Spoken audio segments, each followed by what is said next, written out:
Roswell, New Mexico is known as a place of mystery, myth, and fun, but it is also surrounded by an amazing spectrum of natural resources and uses.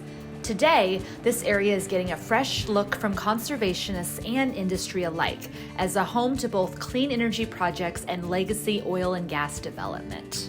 Land managers are navigating a delicate balance between the two with a renewed commitment to responsible stewardship, with the Bureau of Land Management infusing $161 million from Congress into public lands to guide restoration across 11 western states. This is what 7.5 million acres looks like. As one of the largest areas in the country set aside for restoration, this is an historic undertaking.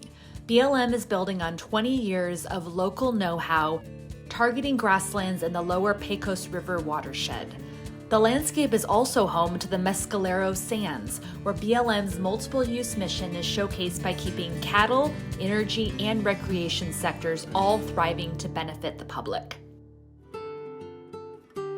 We're always praying for rain. This country's very productive and it's very forgiving, but you gotta have the rain. Mike Korn of southern New Mexico is a fourth-generation rancher. After the Civil War, his family came to settle this land, only to be confronted with another battle a century later, this one with nature. Reflecting on the challenges of ranching in a part of the desert the Bureau of Land Management calls the Lower Pecos Restoration Landscape, he recalls a chief antagonist in his personal quest to restore the land in the way it was when his forefathers arrived. Mesquite won't grow on sorry ground. It grows on your best ground. It grows on deep soil and a deep taproot. A thorny desert shrub, mesquite, invaded grasslands all over the West. These hardy bushes pop up in multitudes after an area is overgrazed and fires suppressed. His ranch is no different.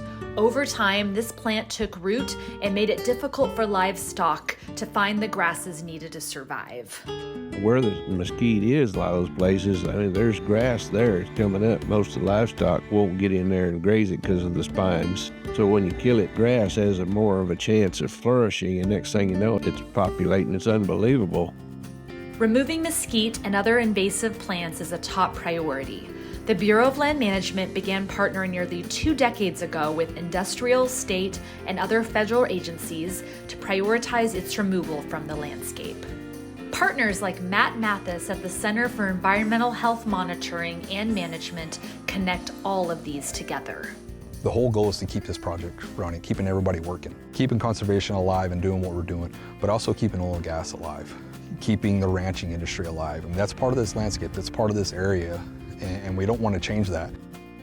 Mathis's organization helps energy companies comply with the Endangered Species Act while doing business in New Mexico. I want to emphasize the partnerships. Without the partnerships, and I'm talking oil and gas, we wouldn't have the amount of money we have to put out on the ground, to do work like we're standing in right now, the mesquite sprays, the mesquite clearings, the water projects that we do. We manage the permits for Fish and Wildlife Service for the lesser prairie chicken and the dune sagebrush lizard, and also the Texas hornshell mussel.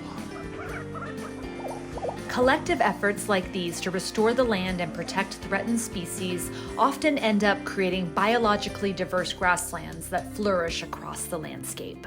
We built these programs to marry all 3 land types up, so we can treat it as a landscape. So we treat the lesser prairie chicken on the landscape, not is that a BLM parcel, is that a state parcel, is that a private parcel. It's range wide, the way we look at it.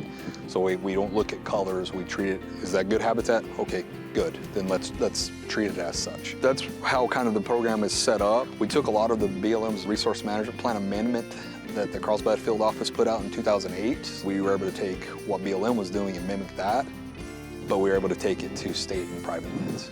So it's the first plan ever put together that we were able to do that across the landscape. The prairie stands as a testament to what can be achieved when conservation and industry work hand in hand. Through collaboration and a shared commitment to stewardship, this unique landscape will continue to thrive.